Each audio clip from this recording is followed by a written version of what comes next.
Assalamualaikum warahmatullahi wabarakatuh.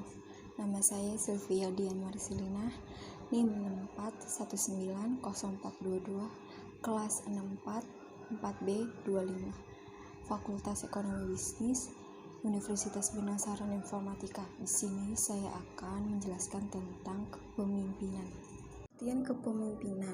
Pengertian kepemimpinan secara umum adalah sebuah kemampuan yang terdapat di dalam diri seseorang untuk bisa memengaruhi orang lain atau memandu pihak tertentu untuk mencapai tujuan. Sementara definisi pemimpin dalam Kamus Bahasa Indonesia adalah orang yang memimpin. Jadi seseorang pemimpin wajib memiliki kemampuan untuk memengaruhi atau memandu sekelompok orang atau pihak. Pengertian kepemimpinan menurut para ahli, menurut Stoner, kepemimpinan adalah sebuah proses dalam mengarahkan atau memengaruhi kegiatan terkait sebuah organisasi atau kelompok demi mencapai tujuan tertentu.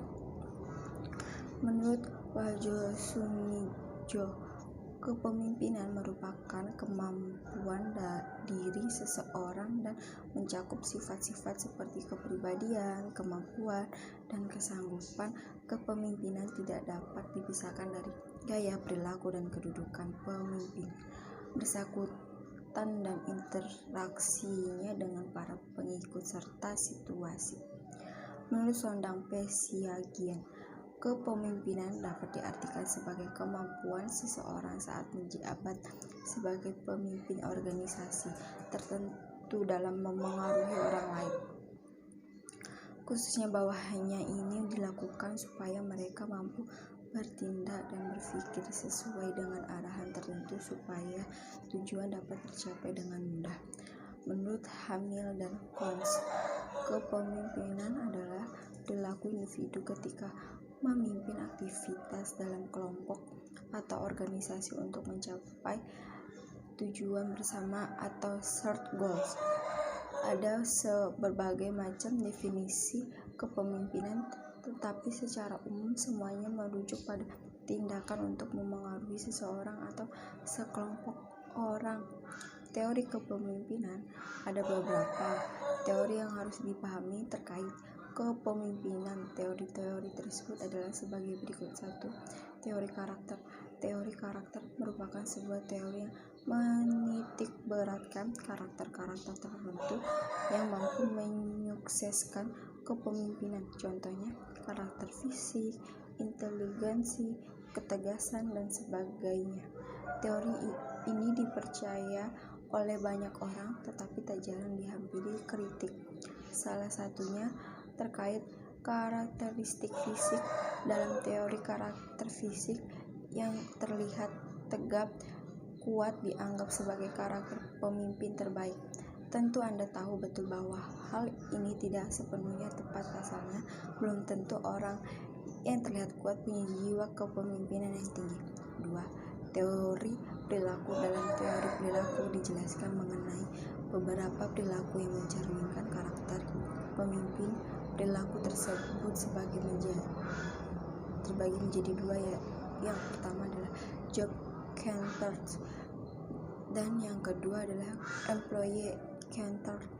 Job centered adalah sifat kepemimpinan yang berfokus pada pekerjaan, sementara itu employee centered berfokus pada kondisi para karyawan atau bawahan di sebuah proyek.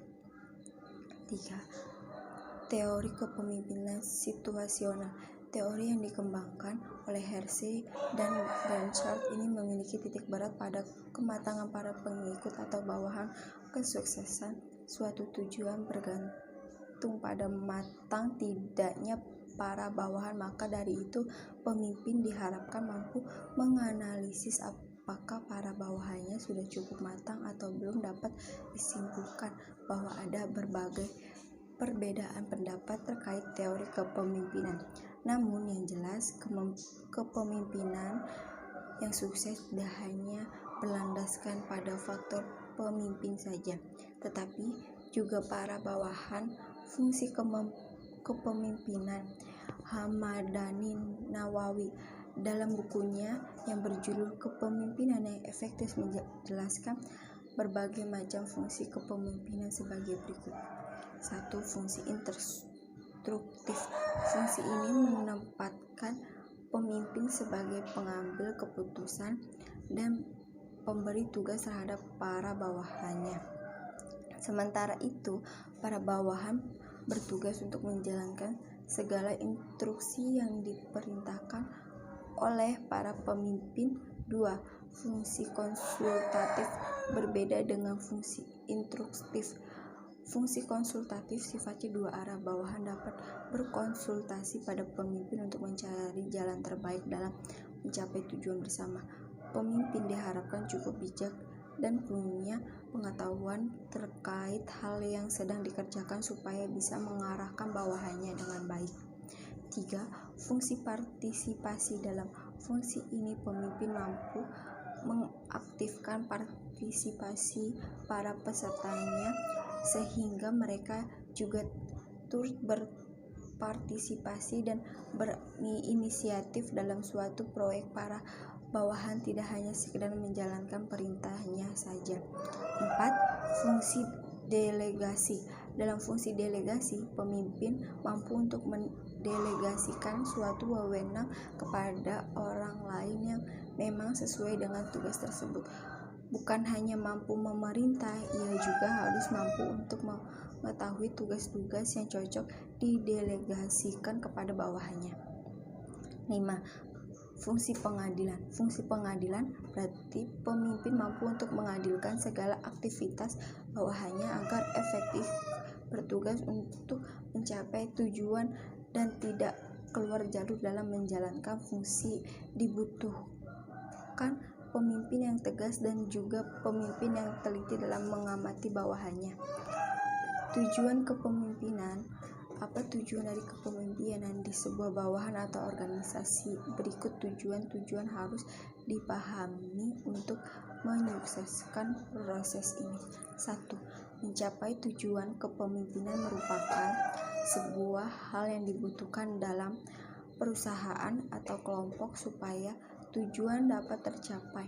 Tanpa adanya suatu pun pihak yang berjiwa pemimpin, tujuan sulit untuk dicapai karena tidak ada sosok yang bisa dijadikan pegangan. 2. Memotivasi orang lain.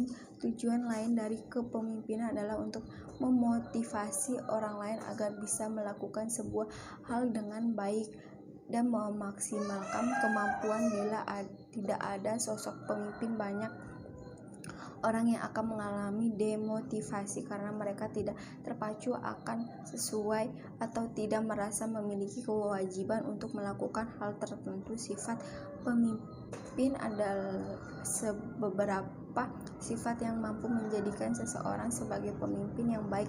Nah, apakah saja sifat-sifat tersebut? Ini dia jawabannya. 1. Punya pendirian. Sebagai seseorang pemimpin, Anda wajib punya pendirian yang teguh.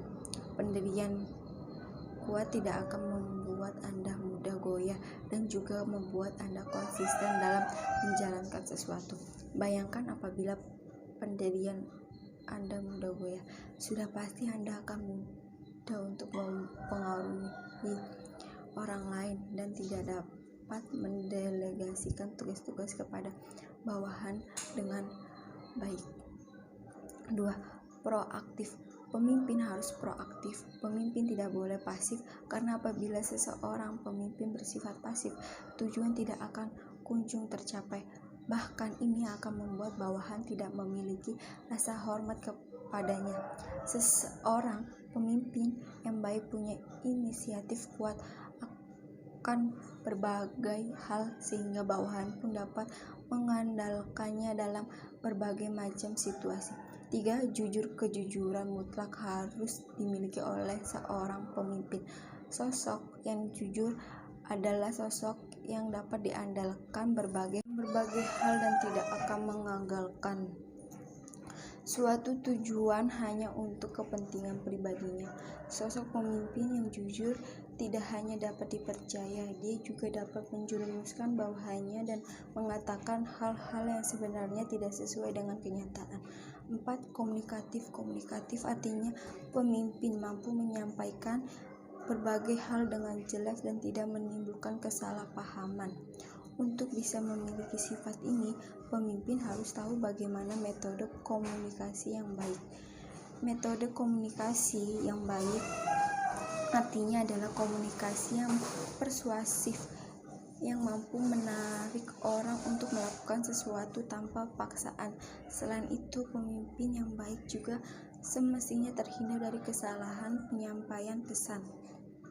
5. Terbuka terhadap pendapat.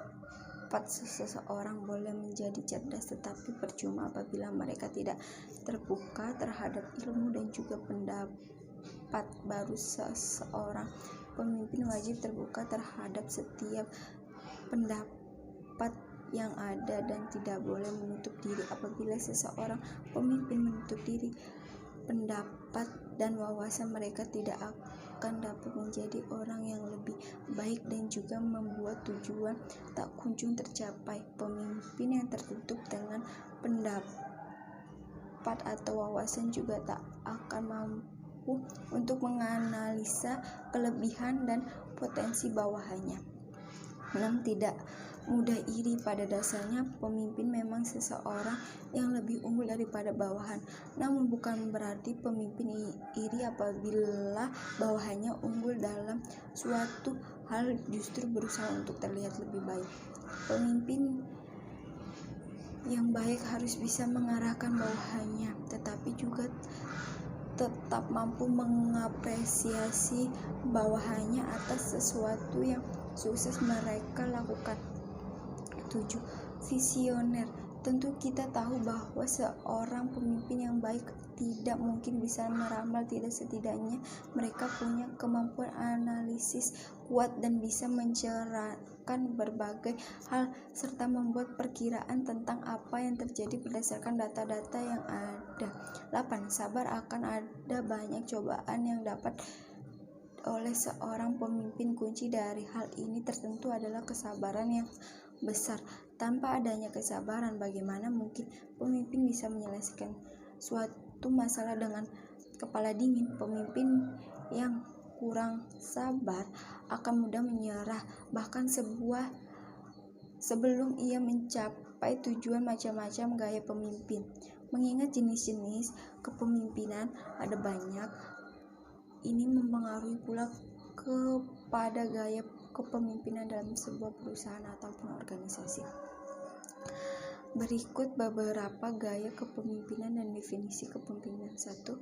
Kepemimpinan otokratif. Pemimpin dengan kepemimpinan otokratis merupakan pemimpinan dominan dalam berbagai tindakan dan juga keputusan yang diambil. Kekuasaan pemimpin sangat mutlak dan hampir tidak ada celah untuk para bawahan memberikan masukan.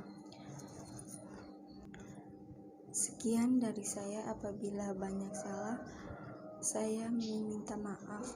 Assalamualaikum warahmatullahi wabarakatuh.